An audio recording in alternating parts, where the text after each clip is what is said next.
សប្បុរសជនឥណ្ឌាដែលស្រឡាញ់សន្តិភាពនិងការគាំទ្រអភិរក្សទេសចរណ៍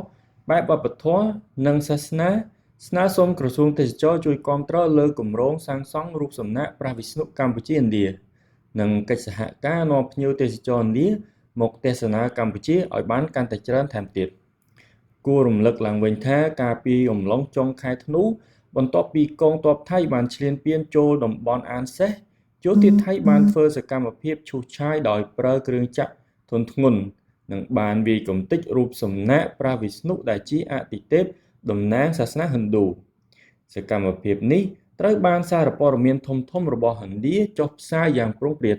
ហើយឥណ្ឌាក៏បានចេញប្រតិកម្មផងដែរថាសកម្មភាពនេះជាការមិនគោរពយ៉ាងខ្លាំងចំពោះអ្នកកាន់សាសនាហិណ្ឌូ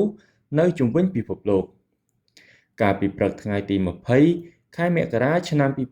2026ក្នុងជំនួបចូលរួមការសម្ដែងការគួរសមពីសំណាក់លោកបណ្ឌិត Rajiv Raj Rakasiya និងសហការីនៃស្ថាប័ន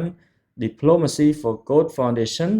ជាមួយអាដាម ហួតហាក់រដ្ឋមន្ត្រីក្រសួងទេសចរណ៍កម្ពុជានៅក្នុងជំនួបនេះលោកបណ្ឌិតក៏បានជម្រាបជូនអំពីសំណើសុំការគាំទ្រពីក្រសួងទេសចរណ៍លើគម្រោងសាងសង់ព្រះវិស្ណុកម្ពុជា-ឥណ្ឌាតាមរយៈជំនួយពីសប្បុរសឥណ្ឌាដែលស្រឡាញ់វប្បធម៌ប្រពៃណីរបស់កម្ពុជានិងគោរពរាយការណ៍ពីសកម្មភាពការងាររបស់ស្ថាប័នលើការងារការទូតទេសចរណ៍និងជំរុញកិច្ចសហប្រតិបត្តិការទេសចរណ៍